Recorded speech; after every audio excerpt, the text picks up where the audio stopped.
जय सीते जय सीते सीते जय सीते जय सीते सीते जय सीते जय सीते सीते। जय श्री सीते। मैं कवि रामचंद्र जानकी शरणदास अपने ग्रंथ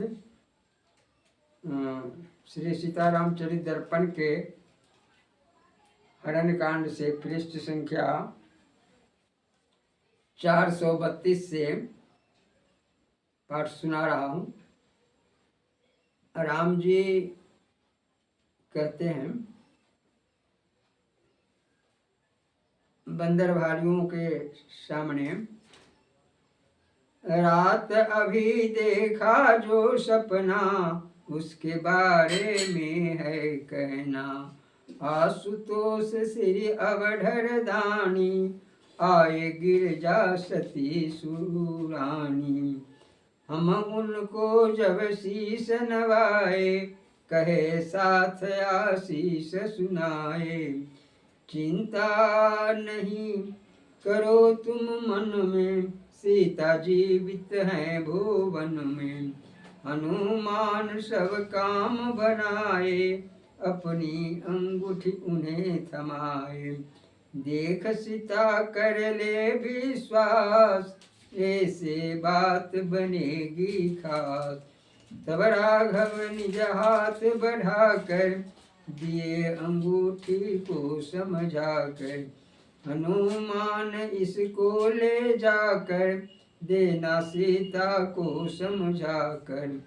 सत्य दूत तुमको पहचाने नहीं हृदय माया को माने। पवन पुत्र अवशीष नवाए हाथ जोड़ प्रणाम बजाए। जाओ शुभ कल्याण तुम्हारा होगा निश्चय कार्य हमारा। सफल जन्म हनुमत मन माने सिया खोज निश्चय मन ठाने। चले हृदय प्रभु ध्यान लगाते मन ही मन दर्शन सिय पाते।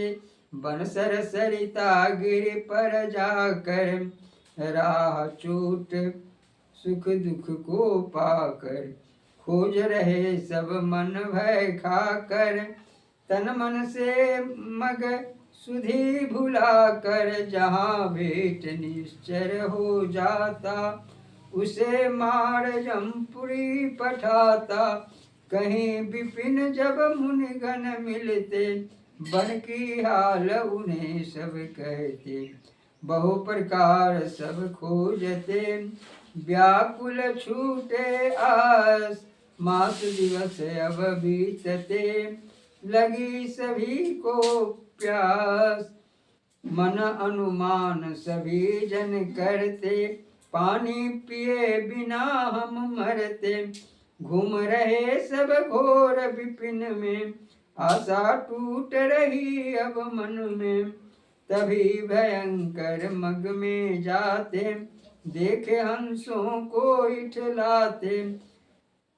पंख हिलाते पानी उड़ते बगुला सारस दौरा करते। वहाँ नीर अनुमान लगाए सबके मन में हर्ष समाए। घुसे गुफा मिलकर सब अंदर अंधकार में बढ़े निरंतर। बहुत दूर तक अंदर जाकर लगे देखने नजर घुमाकर। देखे कनक भवन अति सुंदर फल फूल तरुलता सर अंदर। साधन सकल सभी सुख पाए भोजन की बहु वस्तु दिखाए। एक दिव्य भवन के अंदर मणिमय स्वर्ण सिंहासन सुंदर। उस पर बैठी युवती सुंदर राम ध्यान करती घर अंदर। भारी उसका तेज चमकता कोई उससे डरे न कहता। सादर कपिदल शीस नवाए जब देवी ने आंख उठाए तुम सब कौन यहाँ क्यों आए, हनुमान ऐसे समझाए। हम कपिराम दास बन आए, सीता की सब खोज लगाए। विगत राज सब उसे सुनाए, पूछे अब निज हाल बताए। स्वयं प्रभा हर्षित हुई, कहे धन्य मम भाग। भोजन कर अब जल पियो, रखो मेरा अनुराग।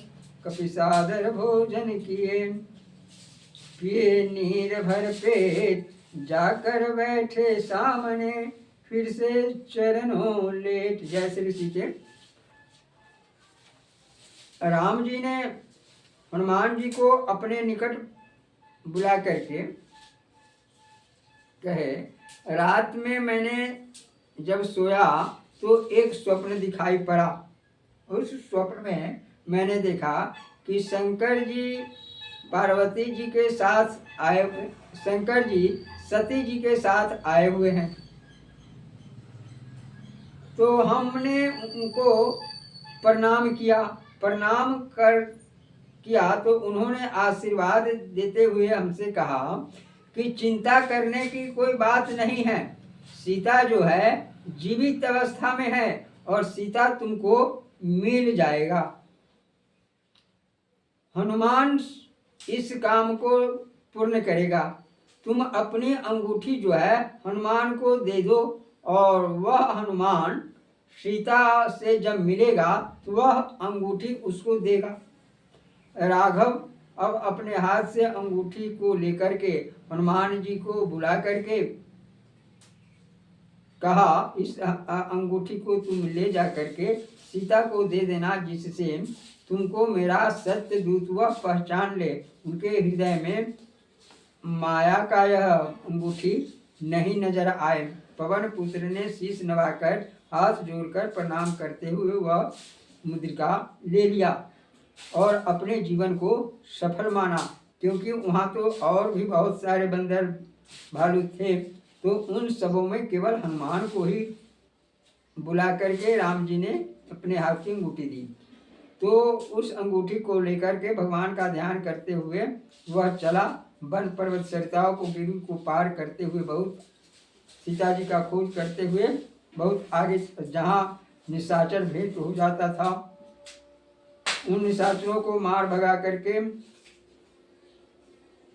आगे बढ़ते चले गए। इस प्रकार से बहुत खोजते हुए व्याकुल, अब सबको एक माह बीत रहा है, सबों को प्यास लग गई।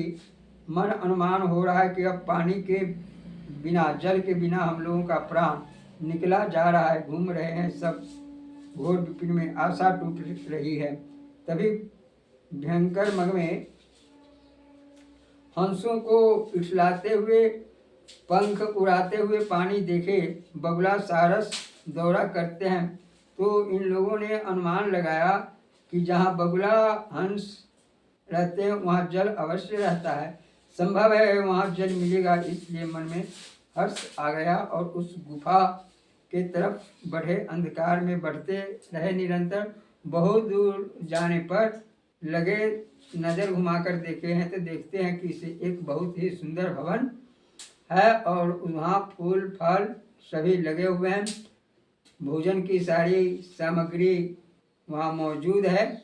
एक दिव्य भवन के अंदर मनमय स्वर्ण सिंहासन पर एक युवती बैठी हुई है जो बहुत ही सुंदर है। उसका तेज बहुत ही चमक रहा है, कोई उससे डरे कुछ नहीं कर रहा है।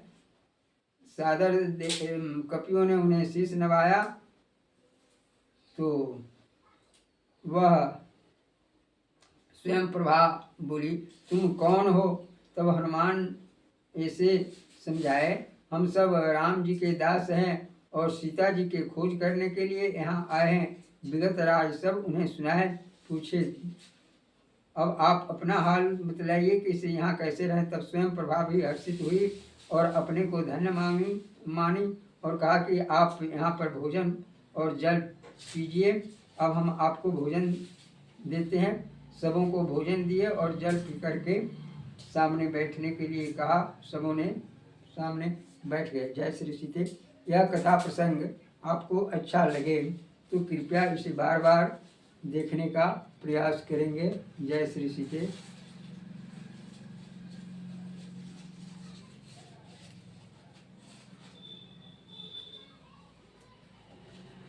जय सीते जय सीते। राम का स्वप्न शीर्षक से मैंने आपको यह प्रसंग सुनाया। जय श्री सीते।